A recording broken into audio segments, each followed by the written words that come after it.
fidèle internaute ya Tindika Télévision et ça vraiment un single makasi pour na repousser na betandonke na bino pour na ko informer bino pe ko ile bino basango etali actualité politique ya mboka na biso lelo tozali susu to pe to pusani susu na mona mboka ndeko Gilanchi Bwabwa pour na ko solola na mai mazali koleka na kati ya Engumba Kinshasa to na kati ya mboka na biso lelo tozali na ye to ko partager to ko solola sur l'actualité ebele o ezali vraiment courant.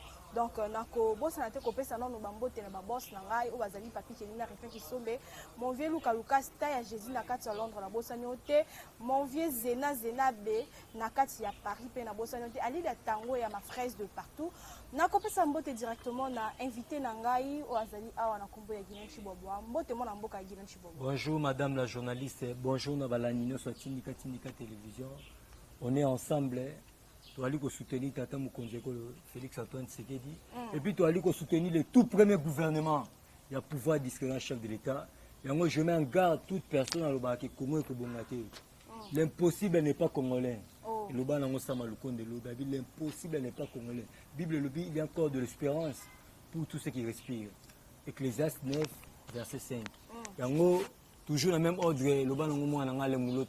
c'est encore possible même pour ce pays. C'est que possibilité c'est pour mboka na biso ebonga ba tuno so ba lakela mboka na biso mabe mboka na biso ko bongo au nom du Seigneur Jésus-Christ. C'est pas pour rien le chef de l'État Félix Antoine Tshisekedi avait dédié ce pays au nom du Seigneur Jésus-Christ le 23 juin 2019. C'était pour manifester la différence entre les okitistes et les ensemble. C'est pour te dire que le tout premier gouvernement il y a Tata Mukonzeko le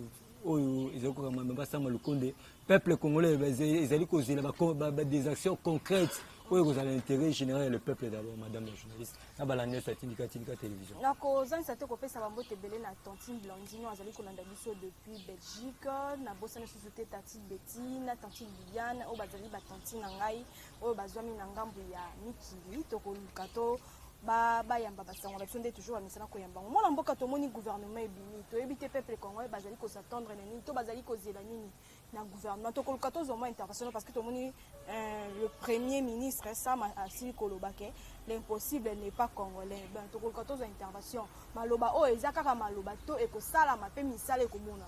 Merci madame la journaliste na banzi atangaki comme le peuple d'abord. Pourquoi qui peuple congolais c'est pela qui makasi. C'est que gouvernement Samaluko nezana ba projet belé. Premier projet na yonga na CP na ngona makasi ezali à lobby agriculture et à la fondement et à la socle de développement mboka na biso. Toboyi pétrole te, toboyi ba minerai te, mais to tchanga na pembeni le premier développement mboka na biso ezali bilanga. Parce que ba mboka na so ba paene ti Chine. Brésil côté aux Mao, côté aux Lula. Na Brésil Lula, na Chine Mao. Ba développer pays na bango kaka na bilanga. Yango moni na sepeli na makanisa malamu ya ndeko na biso Sama Lukonde ou azali le premier pouvoir discrétion chef de l'État ndenge a élevé agriculture à la socle de développement ya mboka na biso. Non seulement wana abeti c'était pour na EPST enseignement de base. C'est que l'effectif administration mboka na biso et ça la musala nango ndenge sengeli. Et ça la teke cabinet ya ministre ndezo gérer mamnyoso. Comprendre? C'est le directeur, la secrétaire généraux, basala musala nango conformément mbeko mboka na biso. C'est pour te dire que peuple congolais zali kozela makambo kitoko. Dans le tout premier gouvernement chef de l'État. C'est pour te dire que peuple congolais zali kozela nini. Maya ufele, maya kitoko, courant kitoko, ben infrastructure kitoko, c'est pas pour rien mon ministère infrastructure. Azamo on a fait IDPS, ministre de finance, azamo on a fait IDPS. C'est pour te dire que tokosala makambe belé na gouvernement budget pour le gouvernement vraiment et est-ce que vraiment normal to ezali favorable pour que misala ici la kosala manamboka yango na biso que ça gouvernement ba warrior en anglais na français ba bengi ba guerrier c'est que ekoluka ba budget ko za kitoko ba recette ba luka par quel mécanisme ba luka ba recette pour écouter le trésor public pourvu que peuple congolais se sentir à l'aise à se sentir à l'aise dans mboka na ye. C'est pour te dire que Sama Lukonde a kosala makambo kitoko na mboka o azali déterminé pour na ko relever mboka na biso na défi. C'est pas pour rien à lobby, il faut toujours espérer. To espérer na kati ya gouvernement Sama Lukonde makambo bien ko bima. C'est la toute première fois dans l'histoire mboka na biso to ministère numérique. Numérique on est ko permettre mbongo kene ezala centraliser na guichet unique et permettre que dongolo misu ou batia ba message ko zamunga trésor public batia na ba poche na bango. C'est pour te dire que abeti c'était pour na mettre lutte contre la corruption. Abeti c'était pour na mettre redynamisation et diplomatie. Parce que à l'époque, il y a Joseph Kabila diplomatie mboka na biso ezaki sous mabe. Image ezaki mabe libanais mboka. Mais grâce à événement Félix Antoine Tshisekedi à la vie ba image bebaki et puis gouvernement ça maloko dans le bi a kosala que redynamisation et diplomatie mboka na biso ezala ndenge ezaka n'époque ya kala. C'est pour te dire que tous la makamama lamu il ne faut jamais commodie mboka na yo. Komuni Nzambe bien kazaki Nzambe c'est Jésus-Christ. Mazaki na place abimela aza juif aza israélite. Biso beto ba congolais. Comprendre? To lo barama lamu pour na mboka na biso à travers gouvernement oyo il faut relever ba défi belé oyo peuple congolais se réjouir. Parce que quand les gens parlent du social, madame la journaliste, na ba la news atinika. Social les gens m'ont belé. Na katia social tozana ba infrastructure. Na katia social tozana l'eau. Na katia social tozana l'électricité. Na katia social nous avons la gratuité d'enseignement. Le chef de l'État Félix Antoine Tshisekedi a manifesté la volonté d'appliquer la Constitution dans son article 43 où le bien était dans les 4 ou bien 3 si j'ai de bons souvenirs où le bien était l'enseignement de base de la gratuité. Mais Willy Bakonga Aninga qui a sacrifié gratuité et enseignement. C'est la raison pour laquelle au Mouni Samaloko a bêtissé Talobi Batunyo so ba ibambongo ya gratuité et enseignement il faut pas. C'est pour te dire que gouvernement va warrior. J'interpelle aussi la conscience du ministre Nyoso. Tant que vous travaillez non seulement pour l'intérêt du peuple d'abord, vous travaillez pour l'intérêt de Maboumou Nabino. Vous dépendez de la salaire Nabino et puis vous dépendez de la prime Nabino. Mais ceux qui vont tuer Maboko na libenga l'État, vous être chef Akoya, vous être justice Mboka Nabiso et Kosala Moussala comme il se doit. Parce que le gouvernement Oyo, ils ont le gouvernement ayant droité, ils ont le gouvernement pour tous. Il y a une société civile et c'est là qui marche pour nous senga. Moutuno ça y est bon EPST.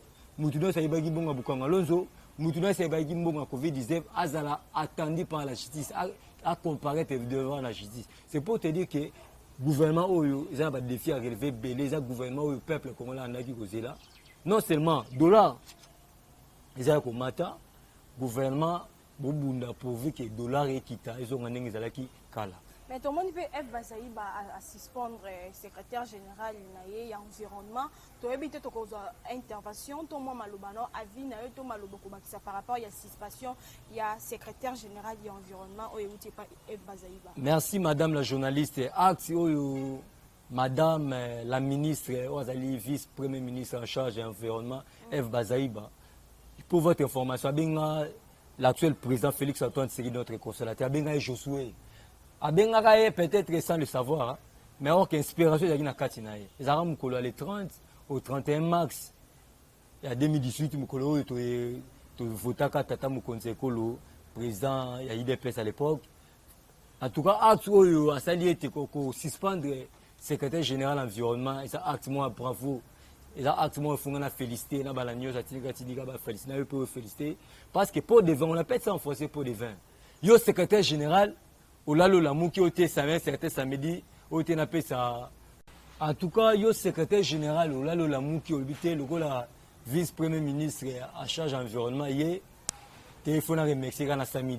Bon on ozu yango wapi.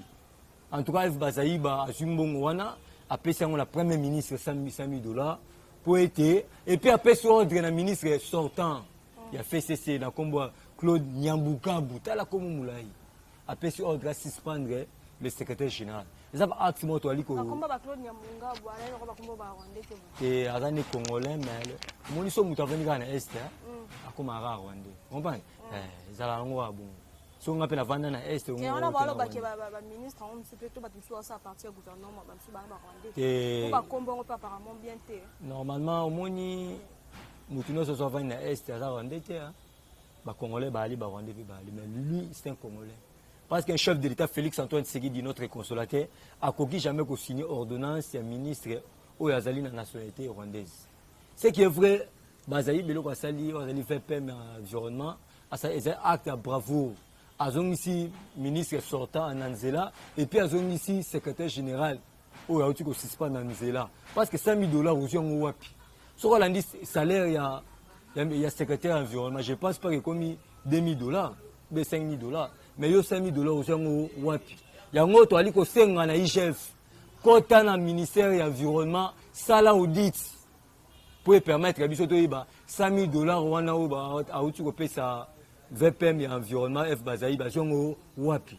En tout cas acte on est acte à bravo. C'est que ça peut aussi interpeller ba ministre mususu. Au continue na ministère dépendre na salaire na yo, dépendre na prime na yo. Soko yibi mbongo na trésor public en mboka na biso, yeba été IGF ko sala audit, yeba été justice en mboka na biso et ko kanga yo pour une infraction et détournement ya deniers publics. Pour na ngai na remercier F Bazaïba pour na acte à bravo à sali pour na koboya pot de vin.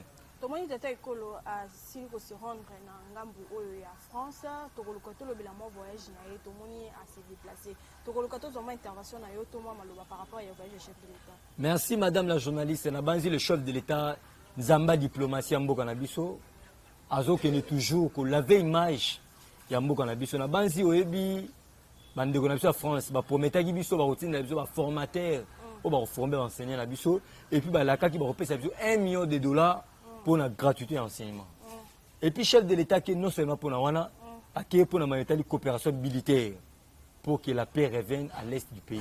Le chef de l'État Beta qui, même s'il s'agit de mettre fin et de sacrifier ma vie pour que la paix revienne à l'est du pays, à pour sacrifier Vinaï. Et puis, merci bien madame la journaliste. Quand le chef de l'État parle qu'il y a Kuna, il a été hier individualité. Il est le magistrat suprême, il est le commandant suprême des forces armées de la police nationale. La brigade Azali, général état-major Azali, général la garde républicaine Azali. Pour votre information, la garde républicaine, la cortège à Tata Mukonzeko les a réduits.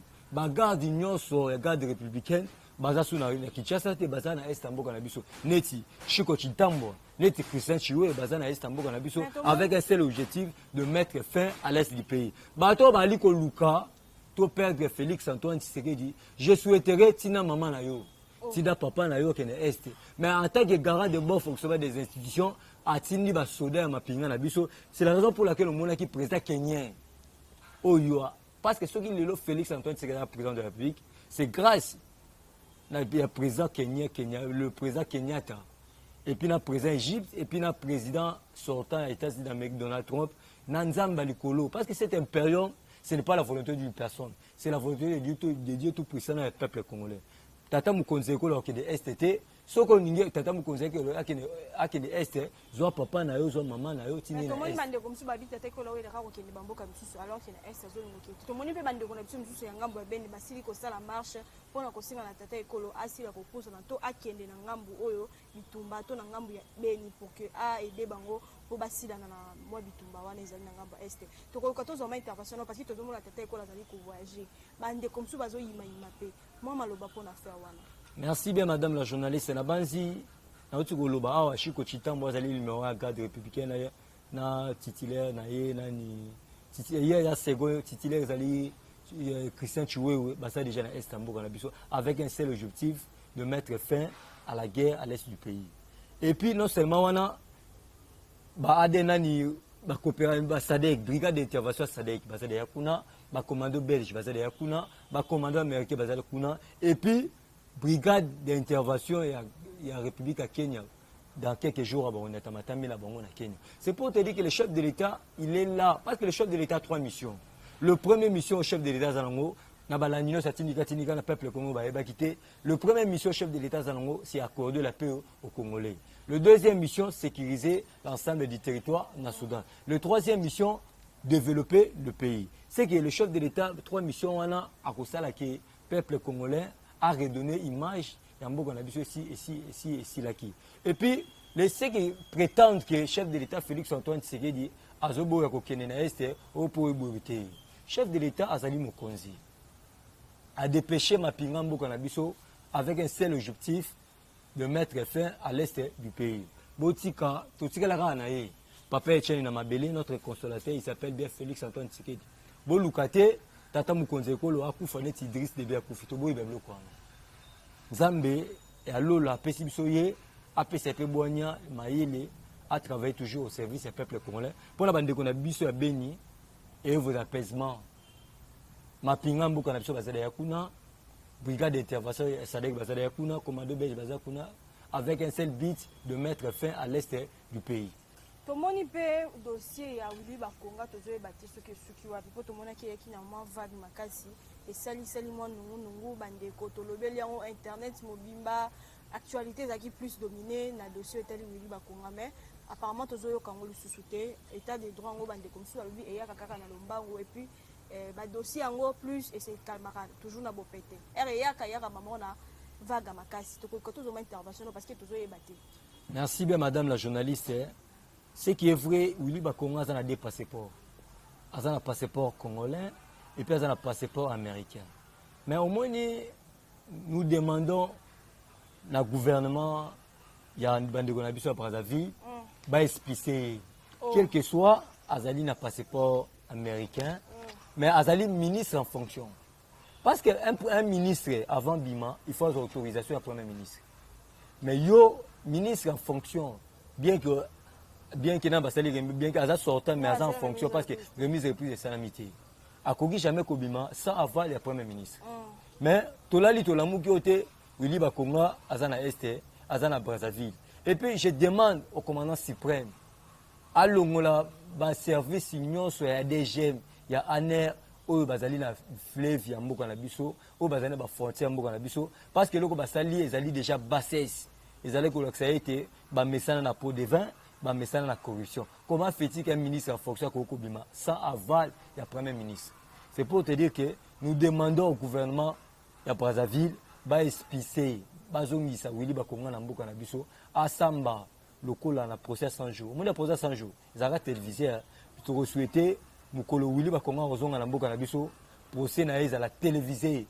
Total en monde entier batalango, batala ninga rozala condamné. Je vous rassure.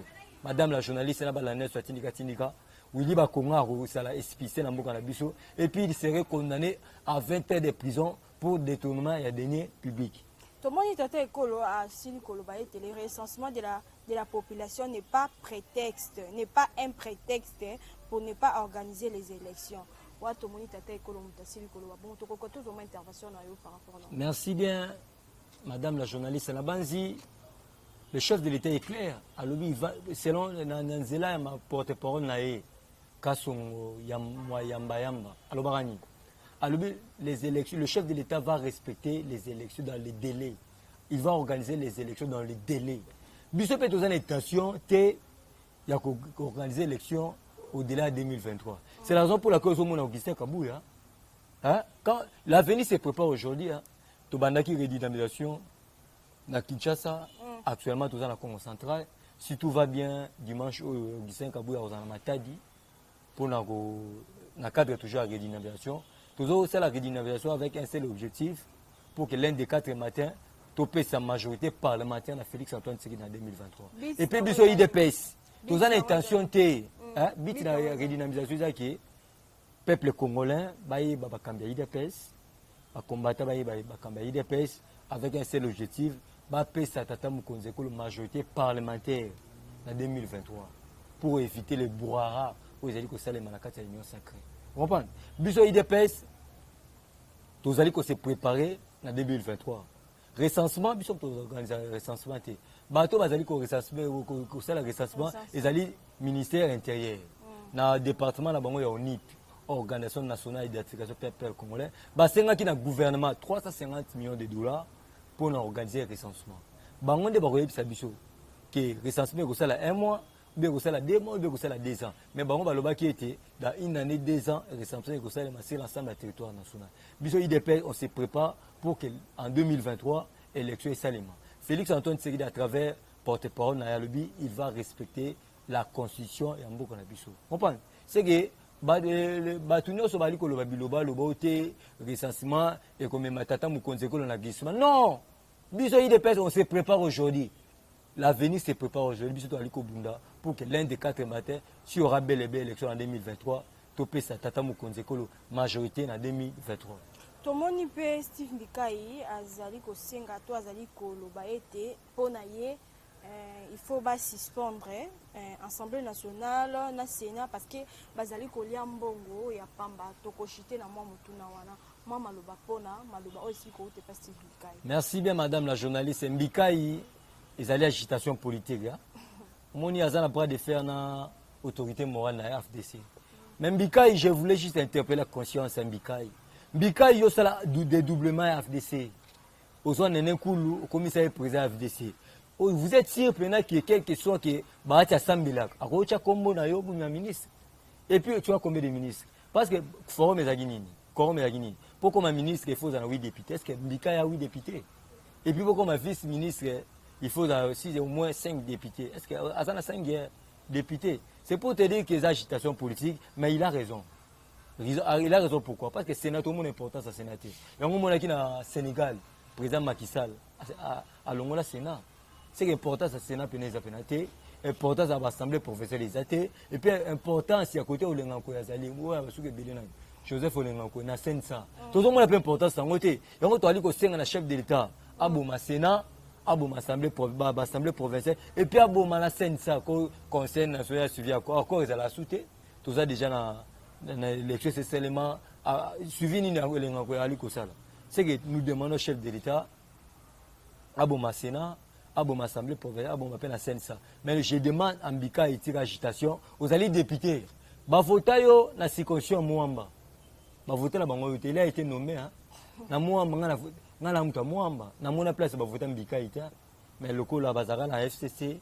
Hein, comprends? Mbika est député, Sourambo Kanao, na députation nationale. Au botama ministre était. Hein? C'est comme agitation politique, hein? C'est comme bras de fer, na Bahati Lukwebo. C'est qu'il ne faut pas s'attendre que l'un des 4 matins comme sous ministre, mais là on a recours au Sénat Mbikai à agitation politique, aux députés et coquite. Un député touche, si j'ai de bons souvenirs, c'est plus de $3,000 coquité. Bon, moi le recours sur membre de la famille, membre de la famille politique, on a recours comme un ministre. Trop c'est trop.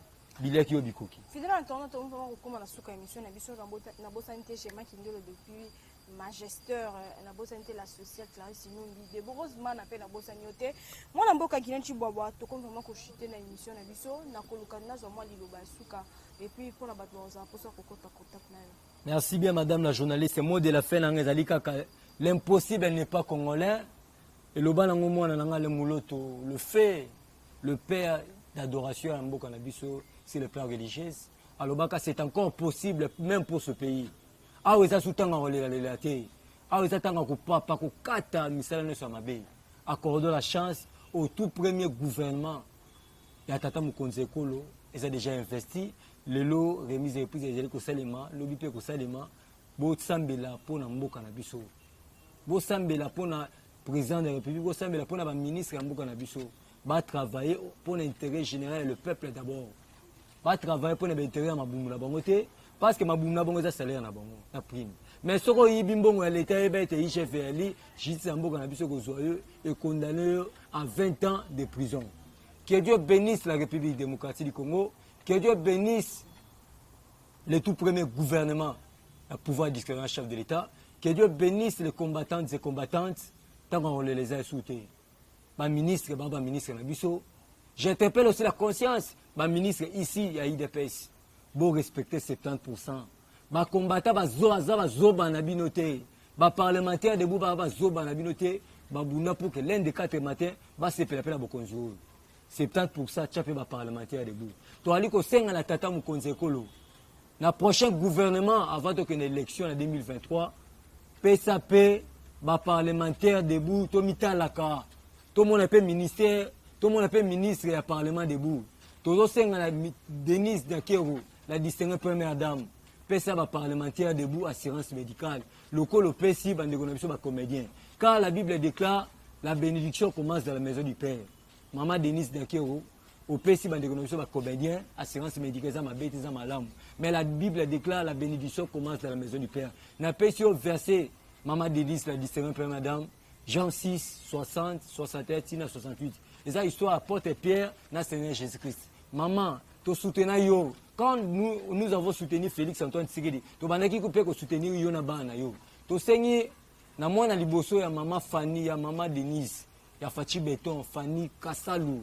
Au sali fondation, oyo ba bengi yango, ezali na bit pour na ba chege na ba orphelin. mais ndeko nanga Fanny Kassalou yeba ete ba orphelin ya IDPS pe bazali bazozela pe ozo bango en charge. Est-ce que na fini mutu madame la journaliste na lobi nde bosolo zo pe ba orphelin ya IDPS o ba kufa o bana batikala ba orphelin soki boana besoin ko contacter nga po boye ba vrai orphelin IDPS bobenga na plus 243 81 99 18 606 plus 243 81 99 18 606 na pesi mbote na nga na mama na ngai Marie José Mbombo na Suède bambote belé mama na nga kapinga na Belgique bambote belé ndeko na nga Yves Boubou na Londres bambote belé ndeko na nga Bénédicte Bonza baone so badinganga na baone so badinganga te. Que Dieu bénisse la République démocratique du Congo. Bye bye bye bye. Chers internautes, vraiment merci pour la vidéo de sur vos calibre. Tout autant il y a un bassin on a vu ce poète, ton message toujours que pour ça na bétaminité pour la consola, to koye la vidéo bassin on a beaucoup la vidéo. Bon continuer cause là pour la vidéo, biso peut toujours là pour la vidéo, bon s'abonner et puis bon partager ba émission au bon message toujours koye mbana kati tindika télévision. Merci pour la fidélité au vous allez toujours ko lakisa. Vous allez ko bakisa ma nombre d'abonnés, vous allez ko bakisa ma ba j'aime la vidéo, ba commentaire la vidéo, ba suggestion la vidéo. Peut ozali koyamba yango toujours bo continuer kozala na pona biso peut ozala toujours na pona bino pona ko informer bino pe na kolakisa bino maenyo ezali koleka na kati ya mboka na biso na bosanité chaque caméraman na ngana Mike Luzade de papa na montre quand on m'a vraiment tout monde ani na mbalasima. Ciao ciao.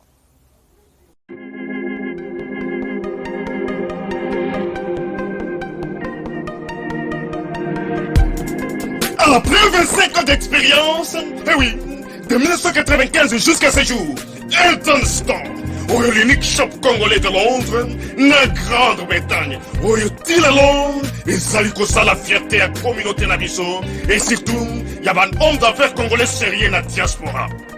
Oh yes, yes, yes, yes. C'est créé Elton Store et Sali Kakamoko, le sérieux, à quel na service qui t'a qu'on a client avec ma produit naïe. Il y a première classe, il y a qualité supérieure. Oh, il y a ma bombe à Eden Store. Oh yes, mon crime bimbe yeba. Ma maman à Londres va confirmer. Eden Store, c'est le berceau des produits cosmétiques. Il y a solo produits originaux. Et yes, les alipes berceau y a produits alimentaires, naturels et organiques. Au travers de nos produits cosmétiques, Eden Store détient le secret. Secret ya solo. Oui, poso ya maman moi c'est qui toko. Poso ya moi so penza basali kolula. Poso ya moi so mobala kotala ya lembate. Poso so ko tamboli masanga sima. Eh oui, yango ne ba produit zo tekama na kati Eden Store. Na ba produit alimentaire. Oui, ya Eden Store, yango de secret ya cuisine ya maman congolaise. Eh oui, nyonso ko se pensa mobali na yo ezali. Pondu, matembele, ngai, ndole, fumbwa, ndunda, bilembwe, oyo nyonso penza, oyo kobonga pona cuisine na ezali. Oh yes, yes, yes. Olingi mobali na yo asepela na yo libela na libela. Olingi mobali na yo atala ka yo lokola mwasi azali kolula sika. Oh yes. Olingi mobali na sisa biloko nyonso tiela ka ye na mesa. Secret zali kaka moko. Eden Store.